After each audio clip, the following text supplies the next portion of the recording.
Геометрия Шыныбековтың 1/9 есебін шығарайық. Бұл есепте бізде берілгені ABCD трапециясы және бұрыш А тең 90 градус дейді. Және бұрыш D тең 45 градус. AD тең 12 сантиметр, ал AB тең 5 сантиметр. Бұл трапецияны сызамыз. Мынау 90 градус бұл А бұрышы. Жер бізде D болса, осы D-ді бізде 45 градус дейді. Мына арасында бұрыш 45 градус. ABCD. Табу керек BD. BD мынандай табу керек.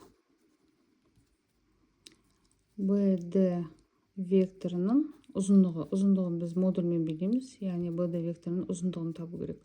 Одан кейін CD векторының ұзындығын табу керек. Одан кейін AC векторының ұзындығын табу керек. Яғни бірінші BD-ні табатын болсақ, онда бізде мынау үшбұрыш ABD-ні қарастырамыз. Бұл жерде бізде AB 5 см деп берілсе, AD 12 см деп берілсе, онда BD бізде гипотенуза болады.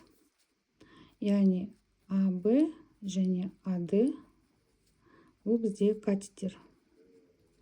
Яғни біз бұл үш бұрышты жазып алсақ болады. Үш бұрыш ABD қарастырып жатқанбыз. ABD. Осы үш бұрышты қарастырып жатырмыз, және бұл тік бұрышты үш бұрыш, тік бұрышты үш бұрыштың екі қабырғасы катет, ал табуымыз керек BD қабырғасы, ол бізде BD қабырғасы, ол бізде гипотенуза. Демек, гипотенузаны табу үшін біз Пифагор теоремасын қолданамыз. Пифагор теоремасы бізде С квадрат тең А квадрат қосылған Б квадрат. Осы формула бойынша табамыз. С квадрат дегеніміз бізде гипотенуза, А дегеніміз катет, бірінші катеті, Б дегеніміз екінші катеті. Қайсы қандай катет болғаны маңызды емес, ең басты екі катет, ал табу керек мынау гипотенуза. Яғни гипотенузамыз бізде BD болып тұрса, онда BD-ні табамыз. BD квадрат тең бірінші катеттің квадраты, ол бізде AB квадрат. AB квадрат қосылған AD квадрат. Енді BD квадрат тең болады. AB бізде неге тең? 5-ке тең. 5-нің квадраты қосылған AD бізде 12-нің квадраты. Енді бұлардың бәрін біз түбірастын алсақ, екі жағында. Онда мынау түбірасты мен квадрат жойылады. Ал мынаны ішін есептейміз. 5-нің квадраты бізде 25, қосылған 12-нің квадраты 144, ал ол тең түбірастында 169. 169 дегеніміз, ол бізде 13-нің квадраты. 13-нің квадраты. Яғни мына квадрат пен 13 жойылады, сонда 13-нің өзіне тең болады. Демек, BD тең болады 13-ке. Ондай болса, BD-нің векторының модулі, яғни ұзындығы 13 сантиметрге тең деген сөз. Келесі CD-ні табатын болсақ. CD-ні қалай табамыз?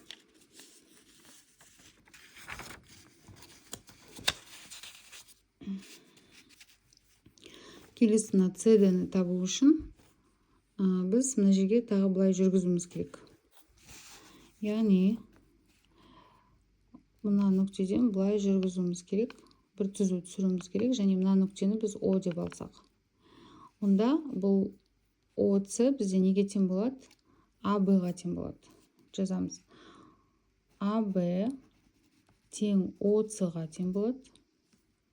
параллель жүргізіп жатырмыз, және ол бір-біріне тең болады, яғни ол бізде 5 сантиметр болады. Сонда мына жеріміз бізде 5 сантиметр. Мына жеріміз бізде дәл мынау сияқты тік жүргізгеннен кейін, тік түсіргеннен кейін, мынаның бұрыш бізде болады 90 градусқа. Яғни бұл бізде бұрыш COD бұрышы бізде болады 90 градусқа тең болады. Сонда мына жер 90 градус болса, мынау бұрышымыз бізде қаншаға тең? Мынау үш бұрышты қарастырсақ, OCD деген. Үш бұрыш OCD деген үш бұрышты қарастырсақ, бұл бізде тік бұрышты үш бұрыш болады. Біріншіден тік бұрышты үш бұрыш болады. Тік бұрышты үш бұрыш болады. Енді егер 90 градус тік бұрышты үш бұрыштың ішкі бұрыштарының қосындысы бізде 180 градусқа тең болады. Егер мына жер 90 градус болса, мына жер 45 градус болса, онда мына жер қандай болады? Біз 90 мен 45 градусты қосамыз, сөйтеміз, мына бұрышты табамыз. Яғни бұрыш OCD деген бұрышты табамыз. Бұл бұрышты табу үшін біз 180 градустан азайтамыз. Мына екеуінің қосындысы. Бұл 90 және 45. 90 мен 45 градусты қоссақ, бұл бізде 135 градус болады. 135 градусты азайтқанда, бізде бұл бұрышымызда 45 градусқа тең болады екен. Яғни бұл бұрышта бізде 45 градусқа тең болады. Сонда егер біз мынандай үш бұрышты қарастырып тұрмыз осында. Былай, мынау табаны, мынау О болып тұр. Мынау бізде D және C болып тұр. D бізде 45 градус. Және OCD, яғни OCD, мына ортасына байланысты бұрыш аламыз ғой. OCD, яғни мынау бұрышта бізде 45 градусқа шығып тұр. Ал мына жер бізде тік бұрыш, яғни 90 градус. Сонда 90, 45 қосамыз 90, 90-ға 90-ды қоссақ 180 дұрыс екен. Ондай болса, бұл мынау табаны болса, табанына іргелес жатқан екі бұрышы бір-біріне тең болса, онда олардың екі бүйіріндегі жатқан қабырғасы да тең деген сөз. Демек, бұдан біз тік бұрышты үш бұрыш және тең бүйілі үш бұрыш алады екенбіз. Тең бүйілі үш бұрыш алады екенбіз. Сонда екі қабырғасы бір-біріне тең, яғни OD тең OC-ға. OD бізде OD тең OC-ға дедік. Бізде OC берілген, OC-ны біз жаңа таптық. OC дегеніміз ол 5-ке тең. Демек, OD да 5-ке тең. Бұл екеуі бір-біріне тең болса, онда ол 5 сантиметрге тең. OC-ны жаңа 5 деп алдық. Демек, OD-мыз да 5 сантиметрге тең. Онда бізде екі катеті болады, яғни OD және OC бізде болады, катеттер болады. Және CD бізде гипотенуза болады.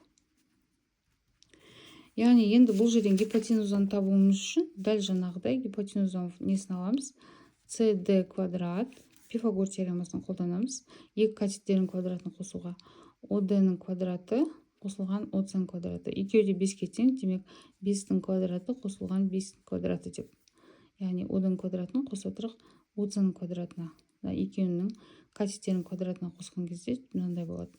Егер біз түбірасын алатын болсақ, екі жағында түбірасты мен квадрат жойылады. Сонда CD тең болады. Егер мынаны шығаратын болсақ, 5-дің квадраты 25. 5-дің квадраты 25. 25-ке 25-ті қоссақ 50 болады.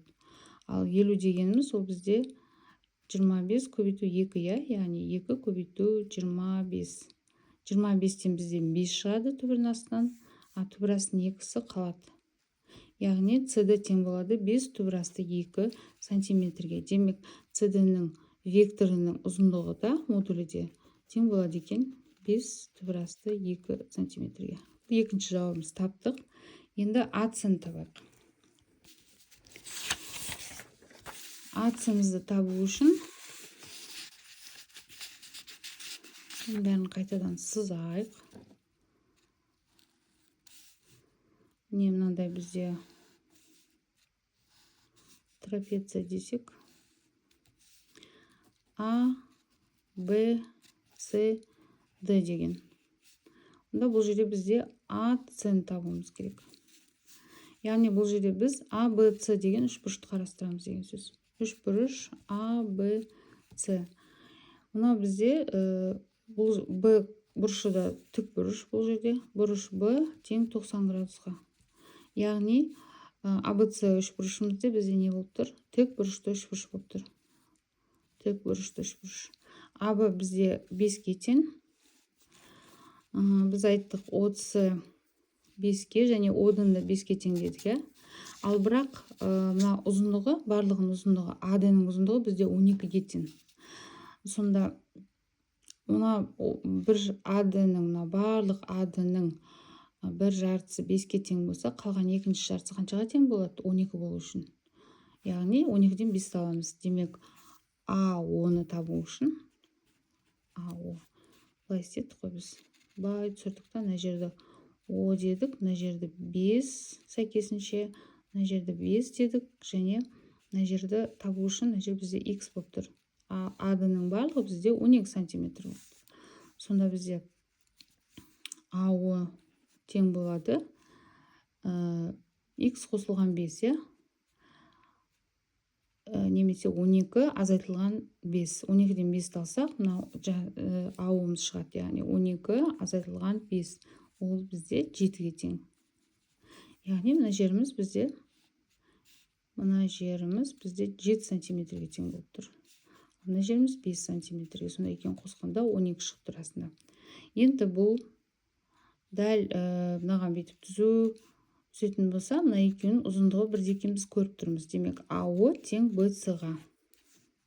Жазамыз АО тең БС-ға. Ал ол бізде АО 7 сантиметр болса, БС-да 7 сантиметр болады. Яғни мына жерде 7 сантиметр. Онда енді осы үшбұрышты қарастырсақ, бізде АБ мен БС,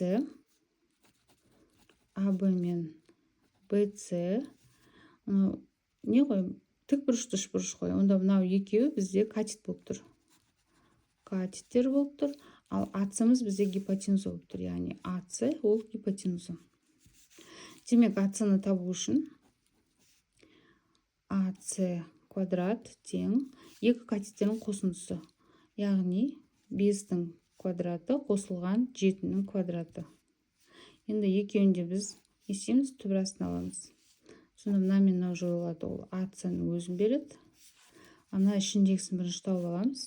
Ол бізде 5-дің квадраты 25, қосылған 7-дің квадраты 49. Сонда бізде 25-ке 49 қоссақ, 5-ке 9 қоссақ, 14 4 бір ойда, 2-ке 4 қоссақ, 6 ойдағымен 7. АС-ның ұзындығы түбірасы 74-ке тең болып тұр. Демек, ол бізде АС-ның ұзындығы АС векторының модулінің жауабы болады екен. Модулі деген ұзындығы ғой. Вектордың ұзындығына тең болады екен. Яғни ол бізде түбірасты 74 сантиметр.